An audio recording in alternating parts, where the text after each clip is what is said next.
Ball game, and unfortunately we didn't make the plays down the stretch. We had the momentum and the lead, 2-point lead. We fought back, took the lead, and then we had some crucial turnovers and missed shots. Any questions? Could you go over more about the execution at the end of the game?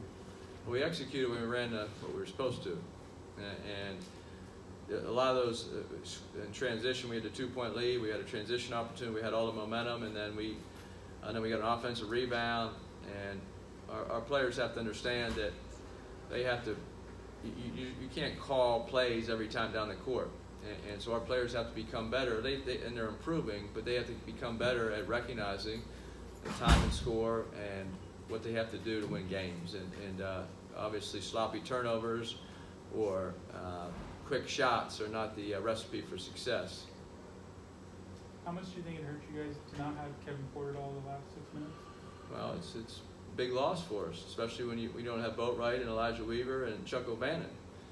So it's one thing if Kevin Porter fouls out. It's another thing if you look down the bench and your other better offensive players are out with injuries. So it's extremely challenging for us. Our rotation was short tonight. The guys played too many minutes.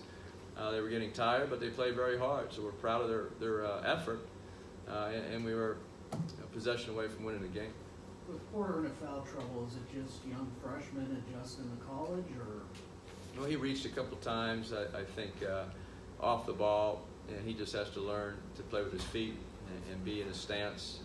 If you're late to the game, usually, or late to the play, I should say, if you're late to the play, sometimes you get called for a reaching foul. You need to get there early and be in a good position.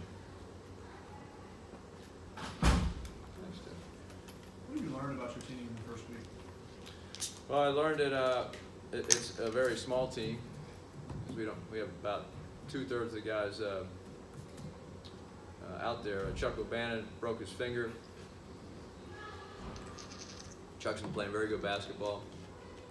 It's disappointing for him because he's been playing so well. He's out for a few weeks now. Benny Boatwright's out. Hopefully he'll be back soon. Elijah Weaver was playing great basketball before he got injured. And then we've had other players in and out. Kevin Porter missed 3 weeks of training camp.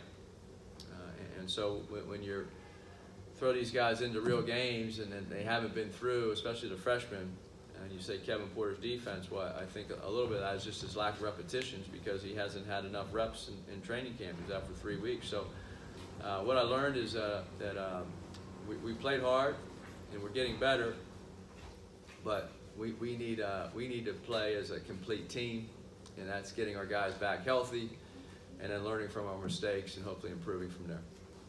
Is Chuck shooting hand? I think it's his left hand.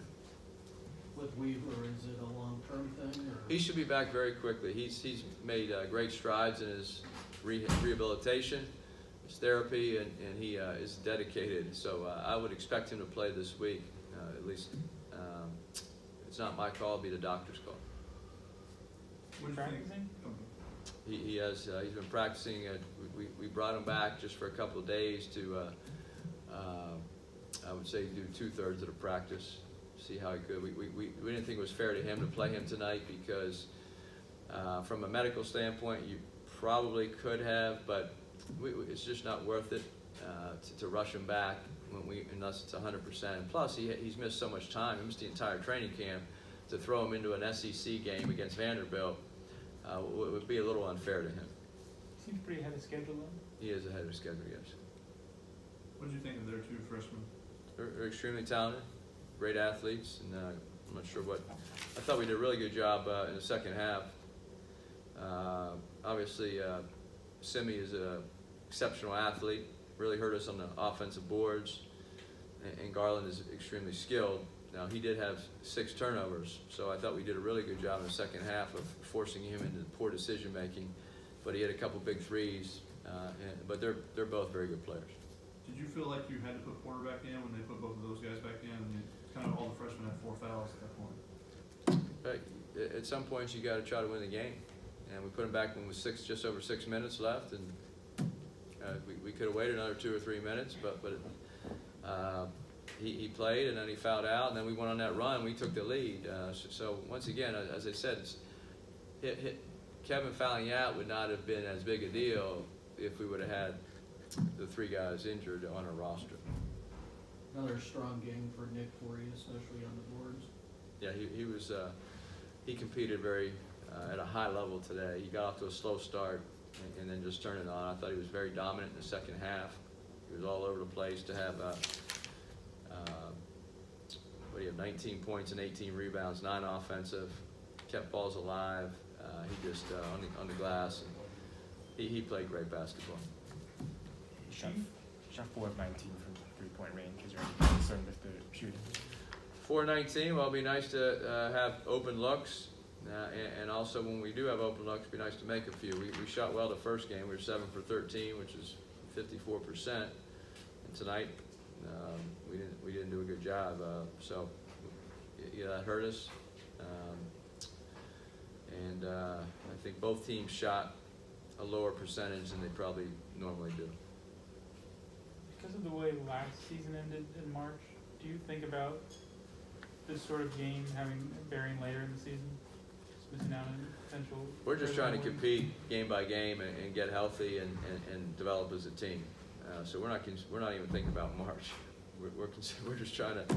We show up to practice hoping we have 10 players, including our 2 non-scholarship players, Devin and McKay, have done an amazing job for us this preseason, and you know it's so we're just thrilled to be able to go 5-on-5. That's what we're thinking about, and now that we hopefully this week we will be able to have some good practices and keep improving. The teams are different beginning of the season to mid-season to the end of the season. What would you like the strengths, or what do you see the strengths of this team becoming? We're not too sure yet, but I was impressed with their effort tonight. They played hard. I thought they really turned the defense up in the second half and limited their second shots, which was a big problem in the first half. But when you play 4 guards the entire game, you're going to have that, especially with athletic bigs like Simi. So I would say a strength of our team is we are athletic and we got some size with Boatwright when he comes back. But at the same time, without those guys, we become a very small team with 4 guards, and it's hard to sustain 40 minutes of exceptional defense and rebounding with such a small lineup. Let's do one more. How do you think you guys handled the 1-3-1 zone that Vanderbilt threw out there? I thought it was fine. Once again, you got to make plays. So we scored enough on it. We got some good shots, and that's the defense. It's easier to score on if you can penetrate the gaps, and I think we scored 3 or 4 times in a row on it, and they were in and out of it. Thanks, Andy. You're welcome.